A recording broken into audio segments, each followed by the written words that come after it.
Okay, so we're back.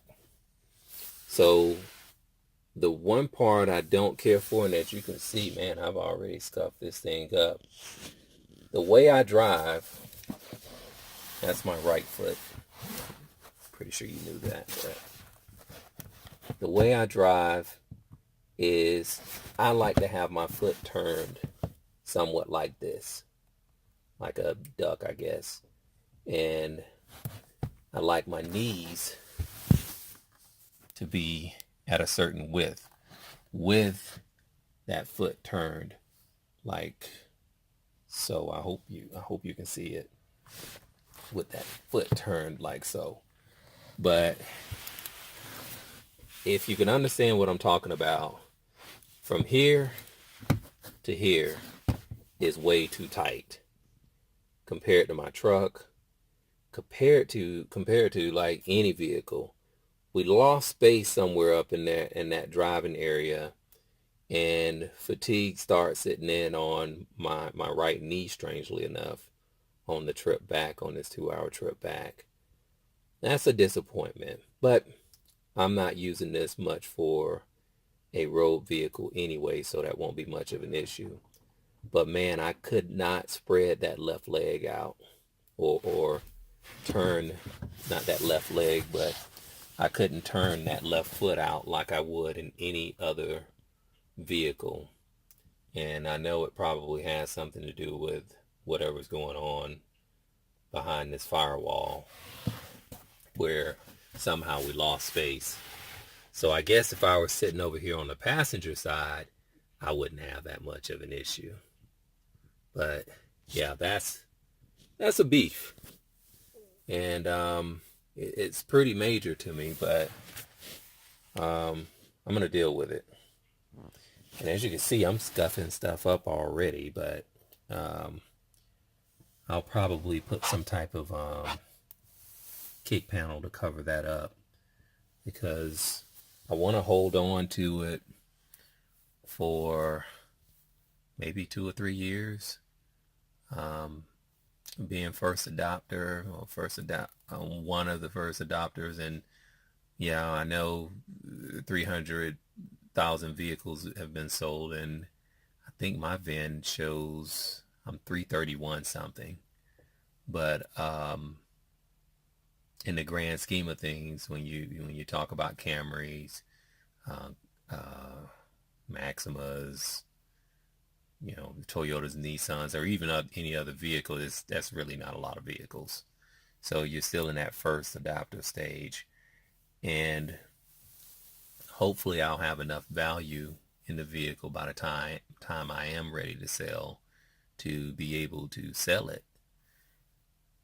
And that's one of the things that I'll pay very close attention to when it's time for me to get another vehicle, that I have, I guess, that man spread room, if you will, when driving, to make me more comfortable on long trips. I can care less around town, but long trips, now, I don't think I'd like to take a 5 hour trip in, um, with my knees, and with my foot not being able to turn out to the left.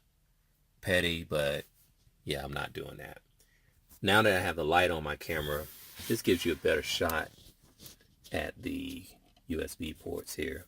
This is the one that came with the vehicle, and it's pretty nice. It's a pretty cool cord. And then you get a second port here. So you have two cords, and I have tons of USB cords out here. And hey, the cord that it comes with, though, is actually USB-C, so it's a later USB. So I guess there's an assumption that if you get this vehicle, you probably have a later version phone. And I think it comes with some type of Apple thing, Apple charger piece too. But I'm not an Apple person, so really don't care. Um, I'll go back to this again. This thing is freaking deep. As a matter of fact, it's so deep, I'm gonna go get a tape measure to show you how deep this is.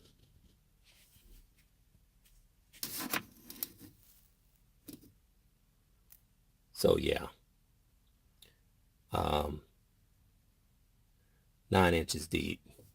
That's a lot of depth. And I'll try to turn it this other way.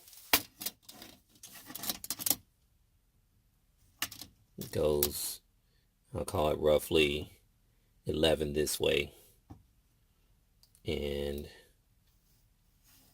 this is just a large storage area. You can put a lot of stuff in there. I do have the equivalent in my Suburban in the middle, in one compartment. And we'll go a little bit further back here. And I know they didn't make it for pack rats like me, but hey. Now I'll show you another lit view here of the, I guess the only single cigarette lighter. And no, I'm not a smoker. I use it for devices, obviously. But when you're down in here, you can use this so you can actually use your laptop. And this has an appreciable space too. I guess it's about, looks like it's about 6 inches deep. And it goes back here. It's not pretty far, but it goes back far enough where you can conceal a lot of things. And it has this little tray that you can put back in. That's pretty cool. All right. Now, going back to the leather. The leather, it feels soft and plasticky. Yeah, plasticky. But I do like the feel. The ride back, the seats are very comfortable. The same vegan leather wraps the steering wheel.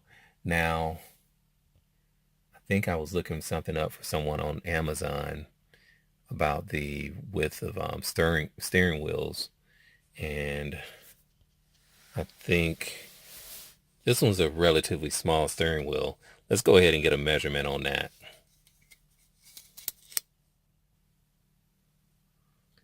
All right, so end to end diameter on this one is about 14. Yeah, actually just shy of 14. See if I can get a bigger measurement going across. Yeah, not quite 14. Really 13 and 3/4 actually. So 13 and 3/4. So in the grand scheme of things, this is a small steering wheel. And I'll show you what I mean by going to measure my Suburban. Okay, so here we are on the Suburban, and we're clearly at 15 and a half.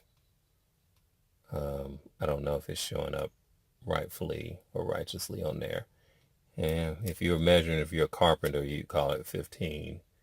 And, oh no, that's 15 and a half. I was about to say 3/8, but 15 and a half. So that's a long, that's 2 inches. And yeah, that's a larger steering wheel. Yeah, I know it's a giant truck, but that's still a lot. And a little blast from the past with a little old school stuff going on in here. This is one of those USB multi-ports I'm talking about with Anchor, and I plug that right here into my three cigarette lighters in the Suburban, baby. 3. Actually, I have more than that. I actually have one in the back as well. That was well thought out, I think, back in the days. Some of the creature comforts to get you to buy that vehicle, I think it's pretty cool. And watching it charge there, it's pretty cool how this door works. I shouldn't do this, but I got to show you guys how this works. I know you've seen it on 1,000 other videos, but shoot, man, this is cool. Now, watch this, baby. Well, it was supposed to close. Oh, there it is. It closed. Now I'm going to open it back up just by waving this wand in front of it. Shoot. No touch. That's cool. One other cool feature on here are the the wheel covers. We took those all the way in. These come off to reveal a more nice looking wheel.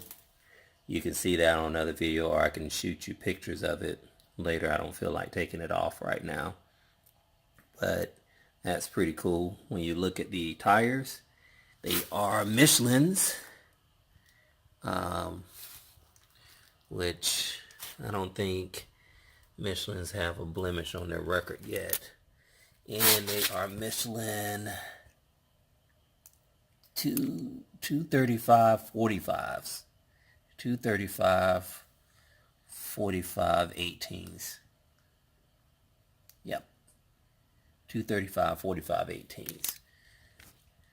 Not bad. I can remember I used to own a 92 and 91 and a 94 Nissan Sentra. And if my memory serves me correctly, those were 13-inch rims, or 13-inch tires. And then I bought some 15s for it. But it's incredible how, vehicles, even smaller vehicles like these, have gone up in rim size. Now here's something that no one else has probably seen on YouTube right now.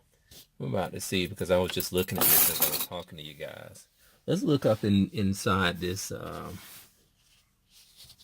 these vents for the AC to see if you guys see anything. The only action I see, that was me my finger falling on something. The only action I see here, me jamming my finger up in here, is it seems like it's one single louver that goes up and down, and it's probably in a down position to where it's pushing things up right now. And it seems like there are multiple louvers behind it. Now, as much as this is an ingenious design, what's really weird is that, well, I guess it's not really weird. I question the engineering on it. This is good when you're trying to cool the whole main control unit down in the summer, but I question how this works out in the winter when you might be overheating this thing. But either the electronics have a tolerance that's so high that it doesn't matter, or I don't know. Well, the other question is there even air blowing out straight on top of this main control unit, or this monitor? I don't know, but it's an interesting thought, because while the design is seemingly ingenious, you're wasting a lot that's not getting on the human that's going there in the back. Now, I don't know how people get any air in the back seats, because I haven't seen any vents in the back seats. But maybe it's supposed to be so state of the art that air is going to get to the back seats, or they're supposed to be cooled off with ambient air. I don't know. But again, this is the purchase, and I'm going to make another video for you guys talking about how I got to the purchase. This is the 325 mile range vehicle that I bought, the 325 mile Model 3 that I bought, and I'm glad that I bought the 325 mile range Model 3, because of how we just came back from Jacksonville, because I'm wondering if I got that I think it's the 2.25 or the entry level, I think I would have had to stop midway and actually top off or charge up, because I only got what I've assumed to would have been 270 miles of range. But we'll talk about how I came to getting the Model 3 rather than getting a used Model S, and there was a lot of thought that went into that. And we're at the 15-minute mark right now, so I'm almost in violation zone for YouTube right now when it comes down to people watching a video for 15 minutes. So I'm going to sign off. If there's anything else you guys want me to talk about on here with the vehicle or make a video about, leave it in the comments or shoot me an email and let me know. Thanks.